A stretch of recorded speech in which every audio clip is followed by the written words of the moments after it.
Camille, and welcome to day 19 of the 31-day Proverbs challenge. I am back to my more newer hairstyle with the bigger curls. If you saw my video yesterday, it's a little bit more like scrunchy curls. That's what I've been doing for like my whole life. And then someone told me I hadn't changed my look in 10 years. And so it was time for something new. Here we go. Like this video, subscribe, comment below, and let's get into chapter 19. Better is the poor that walks in his integrity than he that is perverse in his lips and is a fool. Also, that the soul be without knowledge, it is not good, and he that hastens with his feet sins. The foolishness of man perverts his way, and his heart frets or rages against the Lord. Wealth makes many friends, but the poor is separated from his neighbor. A false witness shall not be unpunished, and he that speaks lies shall not escape. Many will entreat the favor of the prince, and every man is a friend to him that gives gifts. All the brethren of the poor do hate him. How much more do his friends go far from him? He pursues them with words, yet they are wanting to him. He that gets wisdom loves his own soul. He that keeps understanding shall find good. A false witness shall not be unpunished, and he that speaks lies shall perish.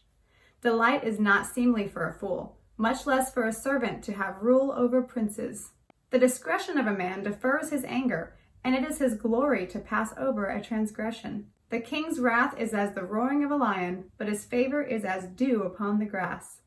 A foolish son is the calamity of his father, and the contentions of a wife are continual dropping. House and riches are the inheritance of fathers, and a prudent wife is from the Lord. Slothfulness casts into a deep sleep, and an idle soul shall suffer hunger. He that keeps the commandment keeps his own soul, but he that despises his ways shall die.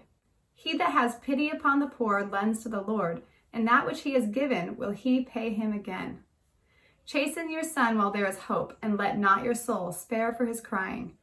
A man of great wrath shall suffer punishment, for if you deliver him, yet you must do it again. Hear counsel and receive instruction, that you may be wise in your latter end. There are many devices or plans in a man's heart. Nevertheless, the counsel of the Lord, that shall stand. The desire of a man is his kindness, and a poor man is better than a liar. The fear of the Lord tends to life, and he that has it shall abide satisfied. He shall not be visited with evil. A slothful man hides his hand in his bosom, and will not so much as bring it to his mouth again. Smite a scorner, and the simple will beware, and reprove one that has understanding, and he will understand knowledge.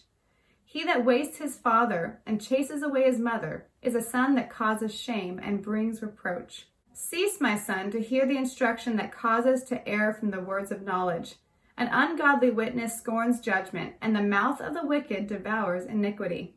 Judgments are prepared for scorners, and stripes for the backs of fools. This is one I was thinking about recently, and it says, the foolishness of man perverts his way, and his heart frets or rages against the Lord. So often we go the wrong direction in our life, or we take a wrong turn, or we just go around, the mountain another time because we are ignorant, or sometimes we're rebellious, or whatever. But often we blame God for our own foolishness. And I put on my Twitter a while ago on Camille's journal, I said, Lord, forgive me, because sometimes we can get a little angry at God, and it's not his fault. If we would have listened to wisdom, if we would have gotten counsel, if we would have gone into him, if we would have fasted and prayed. A lot of times I'll fast and pray about big decisions in my life, and God will bring the answer. It's like supernatural. Seriously, if you go without food for a day, or actually for a little bit, I did like a 10-day, I skipped dinner from 4 or 5 on, or 6 p.m. on.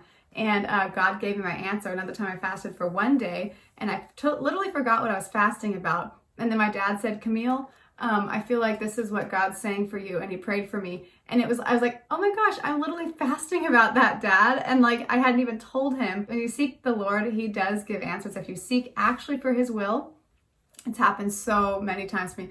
A lot of times with relationships, I'll fast and pray about it. If you are not wanting to fast, you should fast, even if it's a meal, even if it's just a Daniel fast, just fruits and vegetables, whatever it is, go into the Lord and really seek his will, so that you don't feel like this person who has ruined their life and is upset at God about it, when they really could have just sought wisdom and sought the Lord. and gone the right direction. Oh, this is good. Houses and riches are the inheritance of fathers, and a prudent wife is from the Lord. So often we're trying to go out and get things on our own, but really, like, look at this. I think this is really cool because in the Jewish culture, a lot of times they'll pass the wealth down, I've heard, and even in the Arab culture, a lot of times they'll start their kids off with like maybe $100,000 or $10,000 to start their own business at a certain age or whatever. I want to pass down wealth to my children someday so they're not, trying to make it on their own and having to go into debt and things like that. Ideally, every generation would pass the wealth and the wisdom down to their children. Once in a while, you get like a kid that is a prodigal son that goes and wastes everything or whatever. But, they blow their chance. They lose it all. They're not getting more money from you. But anyhow, I think that's really cool. But ideally, the wealth should pass down.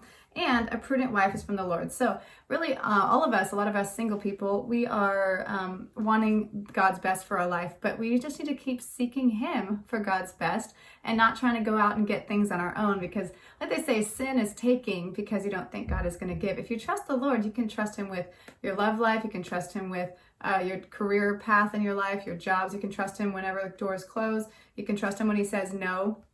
And you can trust Him when He says yes. It seems like He says no more than yes, but no is actually yes for something else, and just a no for something that wouldn't be the best for you.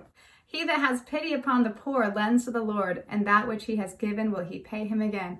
I think that's so awesome. Anytime we give to the poor, God is always taking care of us. He sees everything we give. There's a guy in the Bible in the New Testament that talks about how his alms, or the things he gave to the poor, went before the Lord, and God came to bless him or something. And so God does not forget whenever you give to the poor and give to His people. That is one way that we love the Lord, is by loving the people on this earth. We can't touch the Lord in person, but we can love Him by loving the people that are in need, by loving our family, by loving the lost, also by spending time with Him daily and just seeking His will, seeking His heart. There's so much joy in that. The Bible talks about in the New Testament how these people were saying, Lord, how did we feed you? When did we visit you? When did we clothe you? And He says, when you did it to the least of these, you did it unto me. And so that is one way that we love the Lord, is by loving the people in our lives that He calls us to bless. The fear of the Lord tends to life, and he that has it shall abide satisfied. He shall not be visited with evil. The fear of the Lord is something I'm so focused on in my life right now, and it's the reverence of the Lord, the honor for the Lord. When we honor the Lord, when we fear Him, whenever we put Him first, when we realize